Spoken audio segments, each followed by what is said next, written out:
We're getting pretty late into the NBA calendar, so we're really getting a good sense of which teams are tanking, which teams are really vying for those top picks, and looking at that big three to change their franchise. So let's start figuring out how these guys fit, how Darren, Cam, AJ fit on these potential teams, looking for that top pick. And we're starting with the Washington Wizards next on Locked On NBA Draft with no ceilings. You are Locked On NBA Draft with no ceilings. Your daily podcast on the future stars of the NBA. Part of the Locked On Podcast Network. Your team every day. Welcome to Locked On NBA Draft with no ceilings, part of the Locked On Podcast Network, now the #1 sports podcast network. My name is Tyler Metcalf. Thanks for making us your first listen every day. Joining me as always is Tyler Rucker. Rucker, scale 1 to 10. How pumped are you to talk about some really, really bad basketball teams in the NBA? Oh, stop it. Some don't stop believing for these fan bases. I'm excited for this one, Metcalf, and this idea. I think we're gonna have some fun with this probably the next couple episodes. I think it's time to start letting these fans dream a little. Like let's get this conversation rolling. Let's never too early. Yeah, so we're gonna try and look at some of the top teams in the lottery and how this race for the top three guys could shake out. We'll look at worst case, quote unquote, worst case scenario, and if there's still optimism if teams fall.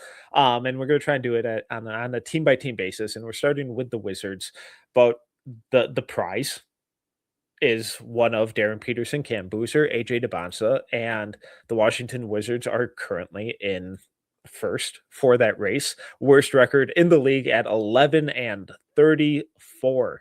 Woof. I guess it's what you want to see if you're tanking for one of these top three picks, but I kind of think they're in a really unique spot where it's an open board for them, and I don't think anyone on the roster right now would prohibit them from drafting any three of these guys because I don't think they really have anyone like any of these three guys on the roster. Yeah, I think I guess let's calm down, folks. First, like these guys are going to fit any roster. It's just which direction does the front office think fits the future best? So like AJ Dybantsa, Darryn Peterson, Cam Boozer, we're going to debate all of them. Everyone's going to be like, well, they'll fit anywhere. Absolutely agree. Like these are all special talents, but I think also like we always say the draft comes down to fit. And not only if you're picking at the top, you're swinging for upside, but you're also trying to say like, hey, who's going to fit easiest and potentially develop some confidence early on in their career. So Washington is, like you said, Metcalf, this is a fascinating team that like if down the road they do end up with the top pick, this roster seems like a one that's like, okay, if you get one of these guys, this could be a team that really all of a sudden like there's that missing piece of the puzzle that really cooks things. Now, Wizards fans probably heard this for years, Metcalf. They're probably tired of waiting, but all of a sudden it's like, well, this is what you build for. This is one. And you look back at a team like OKC where it's like, okay, you start building depth, you get all these picks, you keep plugging along in the draft, and all of a sudden you hit on one. You find that guy, you find that Chet Holmgren, you find that top talent, that really pulls things together. SGA, obviously, but I think that's where things really get fun in a hurry. Let's start with just running through each of these guys and how we think they'll fit, how they would fit on this team. Because obviously, if you have the #1 pick, you're not drafting for fit necessarily, but it can be used as a differentiator, or if you have, if you're really splitting hairs, it can help. Which one do you want to start with? Let's start with, let's just start with Darryn. Let's just start with Darryn Peterson. So what I love about this Wizards team is like me and you were both very high on Trey Johnson. I think Trey coming into this year, I thought Trey was going to be a sophomore, just breakout guy, really start because I was like, hey, the intel you hear about Trey Johnson was that relentless worker behind the scenes, unbelievable work ethic, just all about hoops. So I was like, yeah, get him a full off season. Let's see how good Trey is.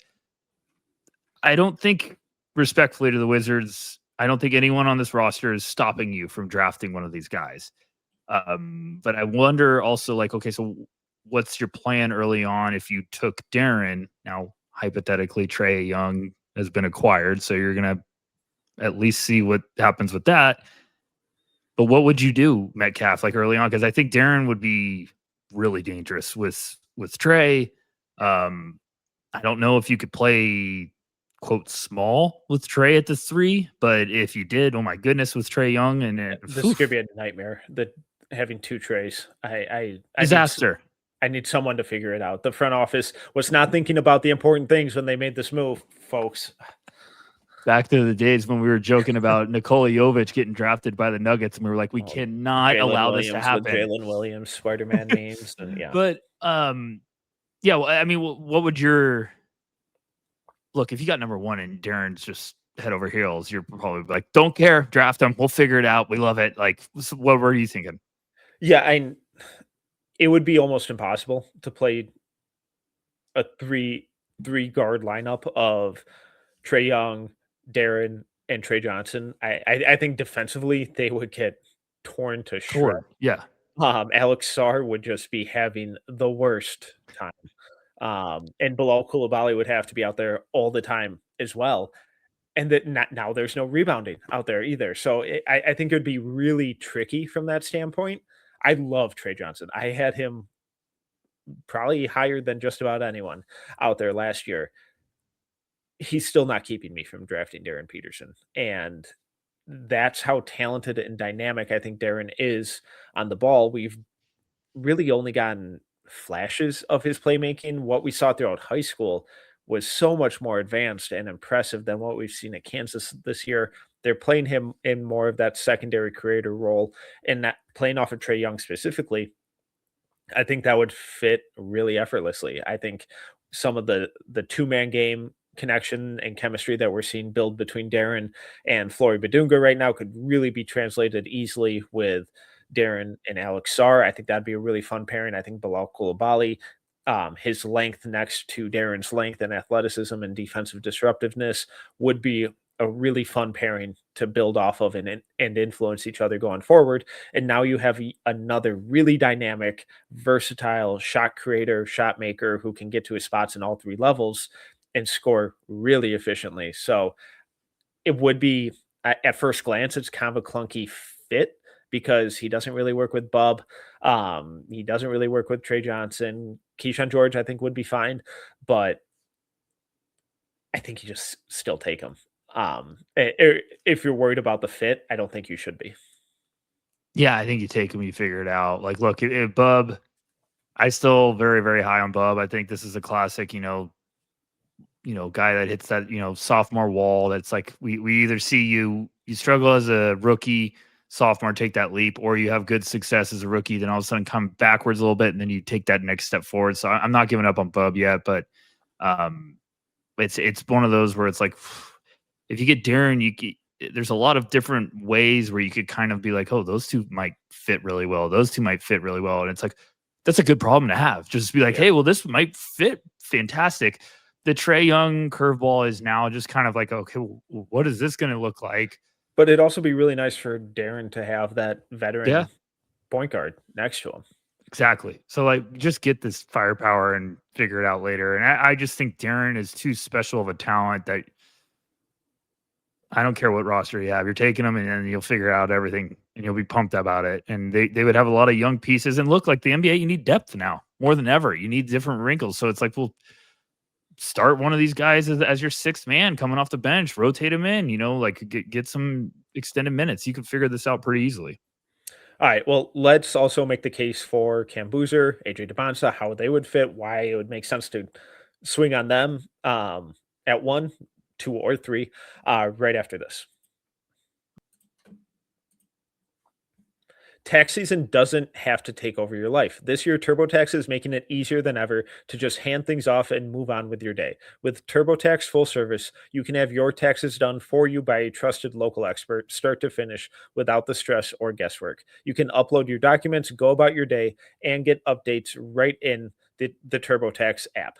For a limited time, you can have your taxes done by a local TurboTax expert for just $150 all in. If a TurboTax expert didn't file for you last year, just file by February 28th. Take taxes off your plate and get back to your life. Visit turbotax.com/local to book your appointment today. Let's make the case for Cam Boozer. It's weird because it almost some Wizards fans might not like to hear this. It seems like it might be one of the easier fits for me. I What do you think think? it makes a ton of sense. I think having a front court pairing of him and Alex Sarr going forward is a lot of fun. I would get really excited about that if I was a Wizards fan, because you have the IQ and feel and two-way versatility of Cam Boozer. He would help Sarr out a ton on the boards on both ends of the floor, and Boozer wouldn't have to be the primary rim protector, because I don't think he can do that at an NBA level.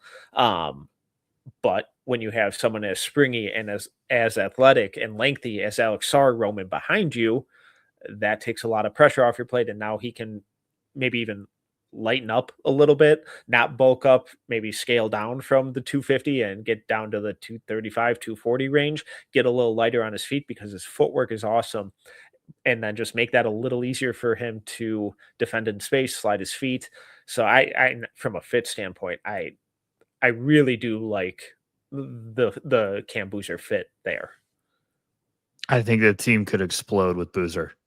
I really do. I think that could be just an unbelievable, like, perfect match made in heaven. It would just be kind of the like you're hinting, it would be the missing piece for a lot of these guys. Just like all of a sudden have someone alongside you that does a lot of things to make life easy. Now, Darryn can do that in one way, but Cam does. Look, Sarr's looking like your franchise piece. The player you drafted, he's developing into that with one of those top picks. It looks like they hit gold there. Getting Boozer now next in this draft would be like, oh gosh, now you're gonna make his life a lot easier, because Boozer is got tree trunks for legs. He is muscle. He's gonna be throwing people around even as a young player in the NBA. He's so smart. Now, people could be like, hey, he's not the greatest athlete.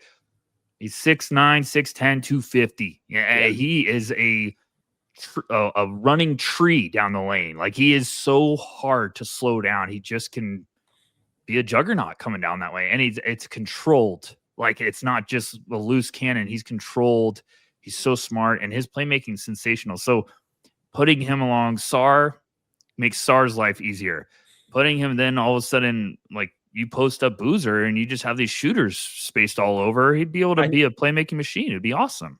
Even just some of like the split action, DHO, pick and roll stuff, whether he's the screener or the ball handler, I think there would be a lot of really creative and dynamic and almost impossible to defend type of stuff when he's running an inverted pick and roll with Trae Young or Trey Johnson or, any of these guys, or just screening for Trae Young. And now he's picking and popping or running a Spain action with where he's popping or setting a back screen for Alex Sarr rolling to the rim, and now Boozer's popping to the top of the arc, and you have Trey Johnson spotting up in the corner. Like, I just think there's a lot of really tricky ways, or awesome, like, tricky ways to defend, but really creative and versatile ways that you can implement him into the offense because of his strength, because of his physicality, but also because of his IQ, the passing versatility, and just the feel. And there are a lot of really unique ways that could immediately elevate their offense.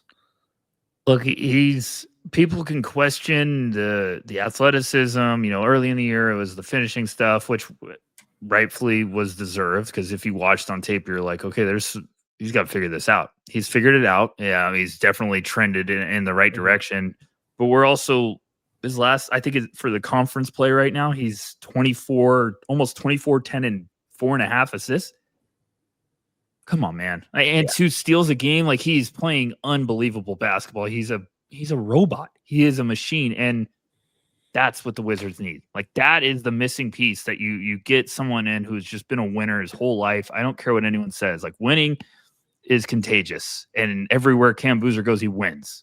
So he's a tough son of a gun. Like, he is. And he's just a complete player. Now, defensively, yeah, there's some work to be done, but you got a pretty dang good running mate behind you if you land in Washington, and then all of a sudden, Coulibaly could be a really nice piece alongside. Like, there's a lot of good assets there that could fit perfectly with Boozer.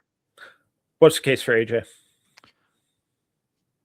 I think the case for AJ, and I don't, this isn't slander to AJ because I still think very highly of him, but the case for AJ is let's just swing for the fences again. And you're getting this potential superstar two-way weapon that just needs time to groom. Where are you at? Yeah, and they don't really have a wing scorer like him. For all of the questionable processing or whatever, it's undeniable how advanced and polished this guy is as a shot creator, as a foul drawer. And he's going to live at the line. He's going to average, it wouldn't shock me if he averages 20 as a rookie and like a rather efficient 20, which is rarefied air. But I think that's how talented he is, especially if he's dealing with spacing that involves Trae Young, Trey Johnson, like there, Keyshawn George, Bob Carrington. Like there's a lot of unique ways that he can get to the middle of the floor and totally dissect defenses, especially with the shooters that they can surround him with, and then a rim runner in Alex Sarr, who is continuing to, try and stretch the floor in his own right. So I think that from a positional standpoint, I think the fit is pretty seamless. I do worry a little bit about the stylistic fit and the catch and hold and the lack of quick decision making, because he's one of these guys who wants to catch, survey, then go. It's not go. It's, he's not playing necessarily 3 passes ahead. He might be playing 3 dribble moves ahead and toying with his individual defender on that front, but I'm not quite sure what that would mean for the offensive flow, especially with trying to, inject Trae Young in there as well. So I think that could be a little clunky. Definitely could see it being a little clunky because I think, at BYU, even with Kevin Young, you see they do drop a lot of just clear out like ISO opportunities for AJ. And there's also a lot of possessions where you're like, my man is dribbling the air out of the ball. But it is just kind of how they're set up. So you watch that and you're like, well, forcing the issue a little bit, but this is also like, this is what AJ is. He's a bucket getter. And sometimes when you're like, okay, he's forcing it, and then all of a sudden he just boom, gets to the lane. You're like, oh my gosh. So I think it gets a little clunky, but it's also like, he's so good at that. When he figures it out, the balance, it's going to be terrifying. The idea of him being with Trae Young potentially, and Trae Young teaching him how to even get more of a cheat code to get to the free throw line is horrifying. But look, AJ right now, I think people are cooling on a little bit, and it's more just because like he's had some tough outings against, tougher competition, but like there's those rough games also, you see plenty of flashes of why he's so special. And he is an artist at getting to the free throw line. So when he figures out how to have everything else slow down and how to balance that, like, hey, I don't need a force here. Let me move the ball. I still think with NBA spacing, it's really going to help him. Like, my man, you got to trust moving the ball. You got to just like, don't drive and barrel, like kick it out. I think then that's where we'll be like, oh my gosh, have you seen AJ lately? Do you see what's happening? So that's where, if I'm a Wizards fan, like AJ can make sense if you're just like, we're swinging because we got all these wings, we got all this talent on the roster. Let's swing for the fences again and hope, a couple of these guys take a next step forward, and then you get AJ Dybantsa alongside it. All right, what's your verdict? Dream scenario: Wizards win the number 1 pick. You're on the clock. Who are you going with?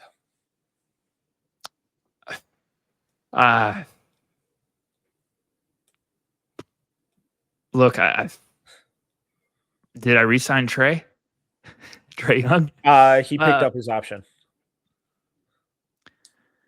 I'm probably going Darryn. But man, I think Cam. Look, people could be like, Cam's not worthy of the number 1 pick. Yes, he is. He's deserving of it, and he would just fit this roster really well. So I'm gonna go Darryn because he's number 1 on my board. I think he's oh my gosh, you can't pass this up type of player, and he's probably someone the Wizards need more than ever. Is just the clear like that's the dude. Like that is the dude. I'll figure it out later. I'm gonna take Darryn. Agreed. I almost talked myself into Cam with God, he'd fit on offense, he'd fit on defense, they'd be able to run some really fun stuff. But there's no one on this team right now that's keeping me from drafting someone. So like if that was the case, I might be thinking a little differently, but I think Darryn just wins out a little bit for me. I think Cam, if you went Cam, you might be contending for a play-in earlier than you thought. And I think if you go Darryn and you hit with Darryn, you might be a perennial playoff contender, or Eastern Conference You might be contender for years. For a title earlier than you thought. for titles earlier than you thought. And if you swing for AJ, it could go, oh my gosh, they're unbelievable, or it could be like, oh, this didn't work out as great as we thought.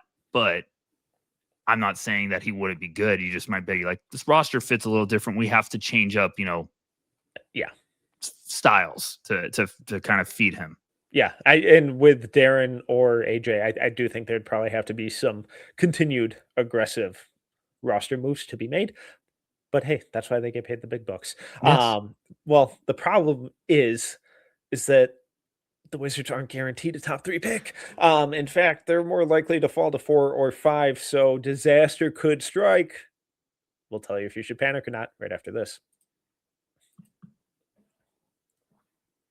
Let's be real, managing your finances can feel overwhelming. Between subscriptions you forgot about, bills that keep going up, and trying to figure out where all your money actually goes each month, it's easy to feel like you're losing control. And who has time to track every transaction or hunt down hidden fees? That's where Rocket Money comes in, the personal finance app that helps you take control. It finds and cancels your unwanted subscriptions, monitors your spending, and helps lower your bills so you can grow your savings. I love how it tracks all your subscriptions and lets you cancel them right in the app with just a few taps. No more hunting down customer service numbers. Let Rocket Money help you reach your financial goals faster. Join at rocketmoney.com/lockedon. That's rocketmoney.com/lockedon. rocketmoney.com/lockedon. Okay, so the Wizards still have a 12% chance to fall to the 4th pick. Again, this is as of recording. Hey, who knows? Maybe they go on an awesome win streak and these odds get even more encouraging to fall. But 12% at 4, 47.9% for the 5th pick. Rucker, this is every tanking team's fan base's nightmare. If we don't land one of these 3 picks that everyone tells us is a franchise-changing guy, are they doomed?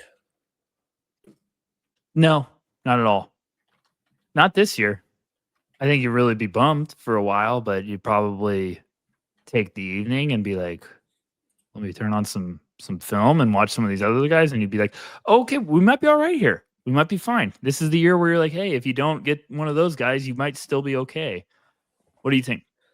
Yeah, there's definitely, you're going to be disappointed because for me, sure. there's still a substantial gap for me, but that doesn't mean there's not talent and a lot of really good players. So if you're looking at that 4th or 5th pick, who would be the number 1 name on your board if you're the Wizards? I think it would probably be Caleb Wilson for me. Okay. Because for another reason, I mean, it would just be kind of funny of putting him and Sarr next to each other, because it'd be like, well, you guys don't have a lot of muscle, but you all of a sudden do have some psychotic potential to just be maniacs around the boards.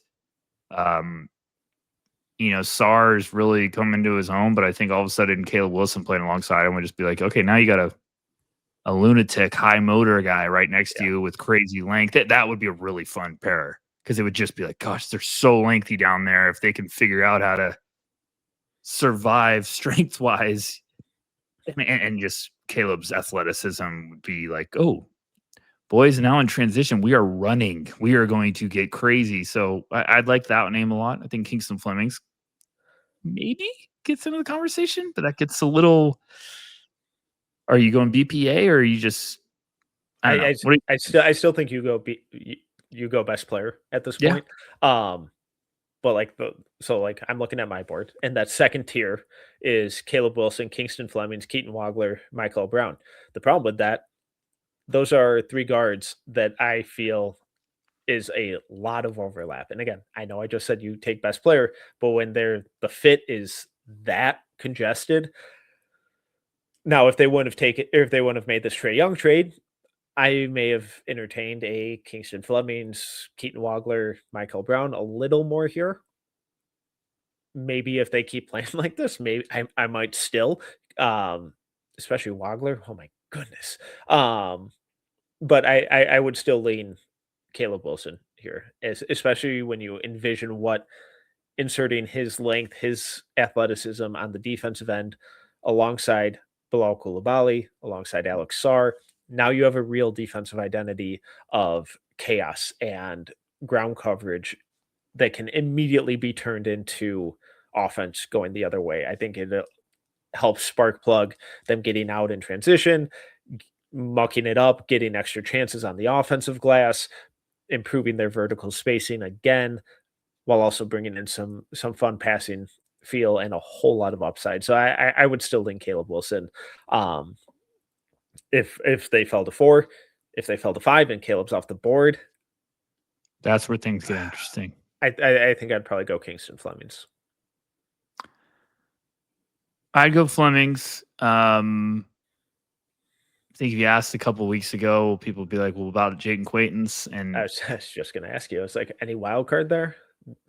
Jayden Quaintance could probably like have this rebirth of his stock, because obviously, he had that fantastic game against St. John's in his return. Then he's just kind of been the Alabama game and just kind of no show and been sidelined ever since. So it's like, well, if he doesn't come back, I don't know if that's enough to get him back into like top 5 talk. I think he would have to just have like the most incredible pre-draft process. So I'm not going to buy that. Possible, given his athleticism and it would be possible, but it'd be like taking that at 5 over a lot of these guys. Yeah, so it'd be very surprising.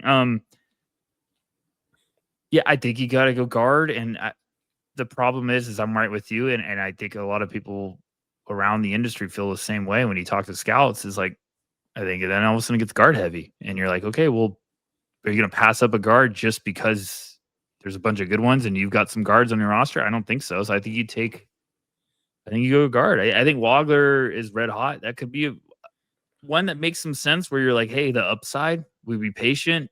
Mm-hmm. You could play both positions. I would go Kingston. Same. I'd sprint to the podium. I wonder if a wild card be A-Cuff. Could that stylistic fit this team? Man, that's really small. Having 2 really small, but really tough son of a gun. Yeah, I know he's 6'3" in shoes, but I'm saying collectively, that's a really small backcourt. It'd be a small backcourt. So I would go Kingston. Look, personally, I'm at a point where it's like the top 5. Kingston would be at 5 for me. I'd be like Caleb 4, and then I'd be like, go get Kingston. But this is the debate a lot of these guys are going to have with this guard class, because I mean, we haven't even brought up Michael Brown, but I think there's just kind of like I need him to like make a 3. Just one at this point. I got so excited after the Virginia Tech game, and then all of a sudden I watched the Duke game, and I was like, it's tough. Here we go. We're going to start over. So it was tough. Still have him at 7. So I'm not selling. I just can't. I'm like, oh God, is this just Tyrese Maxey all over again? A hot take at 5. You ring the dinner bell. Say some team give us a vet and a later pick. Oh yeah, 5. Yeah. If I can trade back like 4 spots or something, I'd 100% at 5. I don't know a team fake trade right now. Memphis at 7. Give us a player and look, we're making fake trades on the fly right here. This is fun. Yeah, no, I would, and then I think like entertaining Jayden Quaintance becomes way more realistic at 7, 8, 9 in that range. Or like if Dallas is like, hey, we really want one of these point guards, and they want to trade up. Even if it's like, hey, Daniel Gafford and 9 for 5. You go back and drafts I probably look into that and then look at guys like, oh boy, it gets a little messy. In that, Look, that far back, while but you're thinking, like, it would take a lot. Because yeah, I like think I that's how wouldn't, high I some of wouldn't these be guys are eager going. to get off No, of yeah, the top it would 5 take a pick, lot. It would take a lot. but I wouldn't not entertain it. So, But if you're a smart organization, you're calling, saying, what would you do? And I think worst case scenario, if you absolutely love a guy at 5, you don't care about the position because you're picking at 5 and you're hoping this is the last time you're going to be picking that high. So you're taking the talent. You're running home. Yeah. You're like, got one. Yeah, and I know Gafford's been bad this year, folks. He's not worth a top 5 pick. Wizards fans are also probably first like, name. no, we've already had Gafford. We don't want him. No, back. we got rid of him. But I was just thinking positional depth is one of the first names that came to mind. Because Max Christie's kind of gotten too good to trade. Who would have seen that coming? Shocker. But Wizards fans, you're in a really good spot right now for the draft. Even if you don't land the prize, one of those top 3 picks, there's still a lot of talent to be had. But we'll be back doing this for a bunch of the other teams towards the top of the draft rankings. But until then, he is Tyler Rucker. You can follow him at Tyler_Rucker. I'm Tyler Metcalf. You can follow me at TMetcalf11. Find all our stuff at NoCeilingsNBA.com, No Ceilings YouTube, No Ceilings on socials. You'll find it there. But thank you for listening to Locked On NBA Draft with No Ceilings and making us your first listen every day.